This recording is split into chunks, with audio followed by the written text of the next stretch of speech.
ele não me pertence. Às vezes, até mesmo, hoje eu estava caminhando na rua com o meu netinho, e lá na frente, ele estava no carrinho, e aí saiu de uma casa um cachorro muito bravo. E quem estava conduzindo esse cachorro era uma criança, um jovencinho, né? E aí eu senti que o cachorro começou a latir, aqueles cachorros começou a vir em cima do carrinho, e ali eu comecei a sentir medo, porque eu tinha a responsabilidade, eu estava na responsabilidade de cuidar do meu neto aqui em casa. Mas engraçado que depois, quando eu cheguei em casa, passou depois de 3, 4 horas, e eu fui rezar um terço, hoje à tarde, eu senti que aquele medo começou a voltar, aquela lembrança começou a vir em mim. E aí Jesus me ensinou. Ele falou assim: não me peça para te libertar deste medo. Você use a sua força, use essa virtude que já está em você para você se libertar deste medo. Lembra que Jesus, quantas vezes, quando ele falava para as pessoas assim, coragem, não é que Jesus dava um toque mágico, ele fazia uma mágica, pum, e desaparecia o medo daquela pessoa. Não. A coragem ou a fortaleza, elas são sinônimas dessa virtude. O que Jesus fazia com as pessoas? Jesus provocava as pessoas para que elas mesmas saíssem do marasmo, saísse daquela situação de, de fraqueza interior. Jesus, como diz a palavra, não nos deu um espírito de timidez, mas um espírito de fortaleza. Se dentro de nós já existe uma semente, pela nossa própria natureza humana, mesmo natureza caída pelo pecado original, nós temos condições de superar todas as nossas angústias, todas as nossas humilhações, todos os nossos desafios que nós vivemos, que nós passamos. Em Provérbios 24:10 diz: se te deixa abater no dia da adversidade, minguada é a tua força. Na Bíblia de Jerusalém está um pouquinho diferente, olha como é que está. Se te mostras fraco no dia da angústia, a tua força é bem pequena. Daí dá para você perceber que essa força, que não é Deus que faz uma mágica e te dá força. Não. Aqui é uma virtude cardial.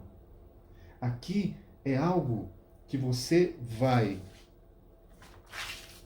como se fosse assim, treinando humanamente. Você vai enfrentando, são através dos seus enfrentamentos é que você vai chegar um tempo em que você já não vai ser uma dessa pessoa fracote, fraca. Não. Deus não te chamou para ser isso. Deus te chamou para enfrentar trincheiras, exércitos. Deus te chamou a ser um guerreiro.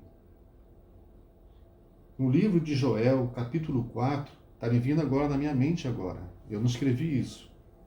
Diz assim: mesmo o enfermo, mesmo aquele que está doente, diga: eu sou guerreiro por amor de Jesus. Quantas vezes eu com dor, a Carla sabe, com tontura, que logo no início da pandemia eu adquiri um labirintite. Agora, com o tempo, eu estou me sentindo assim, 98% já, praticamente não sinto mais essa tontura. Mas eu não arredei o pé de participar do grupo de oração. Eu perseverei. Eu falei: Senhor, se há na vida da gente momentos que nós temos que nos exercitar para o nosso crescimento da fé espiritual, é aqui que eu vou demonstrar. Não apenas para me provar qualquer coisa para alguém, eu não quero provar nada para ninguém, mas eu quero demonstrar o amor para ti, Senhor. E me fez lembrar hoje também, quando a Carla até comentou no começo, da dor de cabeça, da forte dor de cabeça que ela está, não sei se está ainda, hoje que ela começou o grupo de oração, e também que ela já tem partilhado outros dias, outros momentos, mas ela não deixa de estar aqui servindo o Senhor. Isso é muito importante, isso. Uma outra passagem da Bíblia diz, Hebreus capítulo 10, versículo 39, diz assim: não somos absolutamente de perder o ânimo para nossa ruína. Somos de manter a fé para nossa salvação. Que palavra linda, né? Nós absolutamente cristãos, católicos, batizados no Espírito Santo, nós de verdade, nós não temos, gente, o direito, você não tem o direito de perder o ânimo. Você não tem, porque você tem um Deus que é muito grande. Você tem um Deus que é gigante, que é poderoso. Um Deus tão grande. Lá no Êxodo, depois que o povo atravessou o Mar Vermelho, que Deus abriu aquele mar, em que ele atravessou o mar, Deus, o que Deus fez? Ele deu as leis. E o primeiro mandamento naquele tempo era: não adorarás outro Deus, adorarás somente a mim.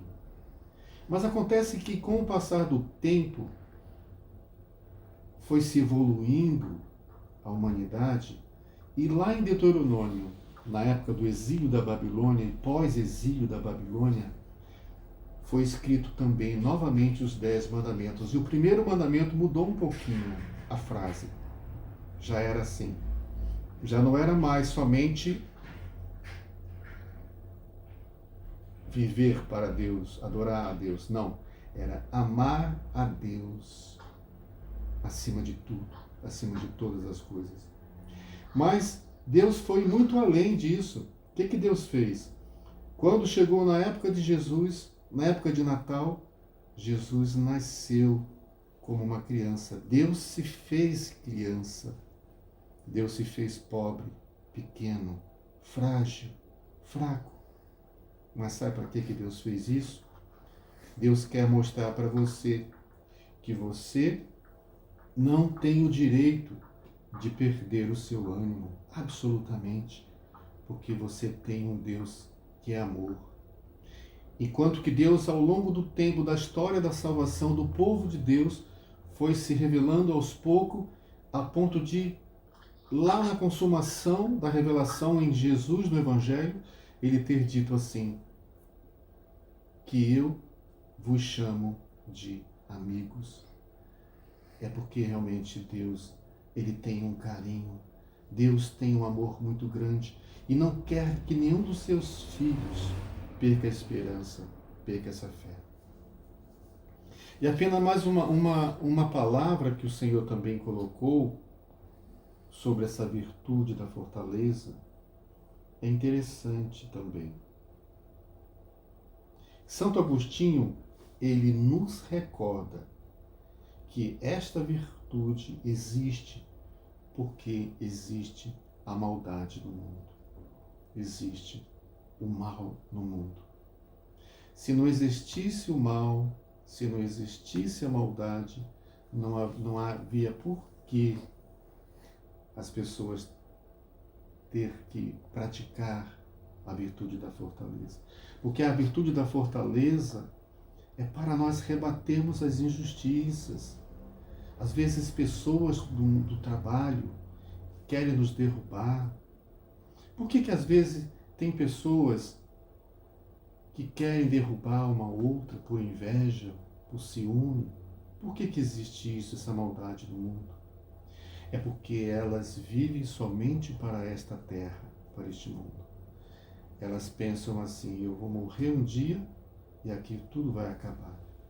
Então, eles querem viver o paraíso aqui no mundo, a paz somente aqui, uma paz, não paz messiânica, mas aquela paz que diz na Bíblia, que São Paulo diz, que quando ouvirem falar de paz, aí chegará o fim.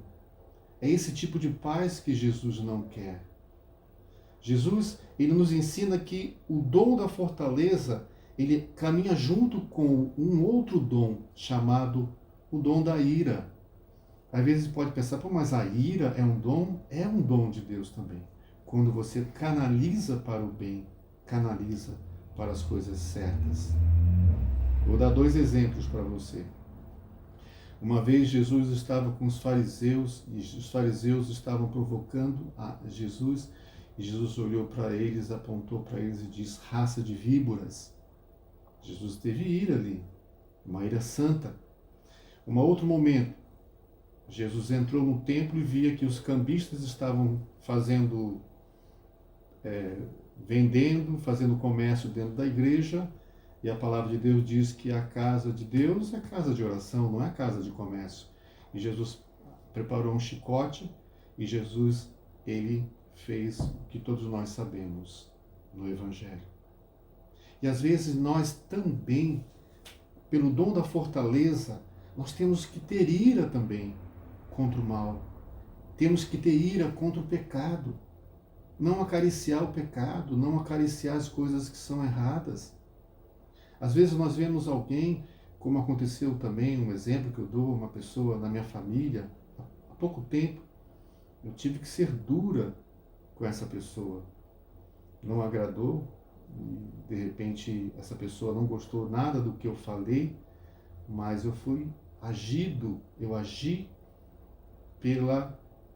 que me motivou a agir foi por não me conformar com coisas erradas. Não que eu seja superior, não que eu e você somos melhores que ninguém. Não, ninguém é melhor que ninguém. Mas a nossa luta, ela deve ser realmente uma luta travada pelas coisas de Deus, e nós devemos pensar sempre no ideal. Se nós realmente temos um ideal na nossa vida, quem é o nosso ideal? É Deus. Se o nosso ideal não é para este mundo, aí sim faz jus o dom, ou seja, a virtude da fortaleza. Mas para quem não tem ideal nenhum, tanto faz como tanto fez. Não precisa nem do dom da fortaleza. Por isso que nós vemos tantas pessoas frágeis, fracas, qualquer coisa estão caindo pelas tabelas. Eu lembro que uma vez, no velório do Padre Léo, a mãe do Padre Léo, ela pegou, no meio de todo mundo, ela entrou no velório. A primeira coisa que ela fez, ela não chorou ali. Ela pegou o terço e começou a rezar o rosário. Ave Maria, cheia de graça, o Senhor é convosco. Com força, bendita sois vós entre as mulheres, bendito é o fruto do vosso ventre, Jesus. Santa Maria, Mãe de Deus, rogai por nós, pecadores, agora e na hora de nossa morte. Amém. E foi rezando, e foi buscando.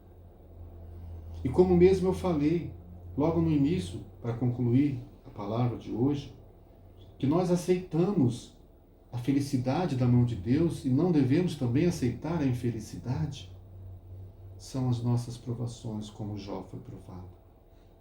Quando você lê a Bíblia, leia o livro de Jó, ali você vai ver que ele perdeu todos os filhos que estavam numa casa, veio um tufão, um vendaval tão forte, que derrubou a casa, morreu todos os filhos, 8 filhos, entre mulher e homem. Ele era o homem mais rico daquela região. Ele ficou pobre da noite para o dia. Ainda mais ainda, que aconteceu com Jó. Ele perdeu a sua saúde. Parece que o sistema nervoso, ele ficou tão nervoso, tão abalado com aquilo tudo, em que ele começou a ter uma lepra no corpo e ele se coçava com um caco de vidro.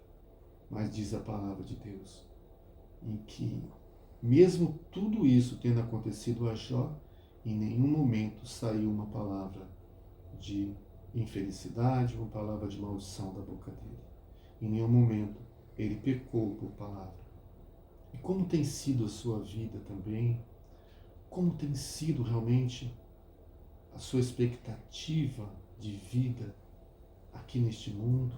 Você tem vivido só para esta terra ou você tem pensado no céu? Como Nossa Senhora de Medjugorje diz, que nós devemos ter um pé na terra, mas o nosso coração tem que estar no céu. Porque aí nós temos um sentido, uma alegria de viver, o sentido da nossa vida. Aí nós vamos brigar, aí nós vamos lutar com toda a força contra o pecado, nós vamos querer ser santos também. Como Santa Felicidade, tem duas santas, né? Santas da Bíblia, Perpétua e Felicidade. Só para terminar. Elas estavam, porque elas tinham aceitado, elas aceitaram, viviam o cristianismo lá no ano 200, naquele tempo, quando a igreja era perseguida. E as duas foram lançadas na arena, onde tinha touro. Alguns outros tinham javali, outros tinham leões. E no caso delas foi um touro que chifrou-as, que jogou-a para cima, e depois os seus algozes esfaquearam elas. Mas eles perguntaram: você quer renunciar para a Santa Perpétua? Você quer renunciar à sua fé em Deus? Ela disse: não. Por que você não adora os ídolos? Ela diz: eu só adoro somente a Deus, o meu Senhor. E o pai dela, um homem rico daquele tempo, cabelos brancos, chorava, dizendo: minha filha, renuncia a Deus, renuncia, faça isso por amor a teu pai. E aí um daqueles imperadores: veja como teu pai está chorando, faça o que teu pai está dizendo. E ela dizia: eu só cumpro, só faço a vontade de Deus. E a outra, a Felicidade, a Santa Felicidade, ela estava grávida, ela chorava ali, naquele lugar onde estava antes de ser jogada para os touros. Ela chorava para dar à luz, chorou, sofreu tanto ali para dar à luz. E aí um dos soldados estava rindo enquanto ela estava sofrendo ali. E ele falou assim: você está sofrendo aqui bastante. Imagina quando você for jogada lá na arena. E aí ela pegou, olhou para ele depois de ter dado à luz. Ela disse assim: aqui quem está sofrendo sou eu. Mas lá na arena, quem estará sofrendo por mim é aquele lá de cima, é Jesus. Então as duas, pela virtude cardeal da fortaleza, elas deram a vida para Jesus. Elas renunciaram a si mesmas, fizeram pouco caso pela vida delas. Mas por quê? Porque amou Jesus acima de tudo. Então convido você a fechar teus olhos agora, que eu quero fazer uma oração com você.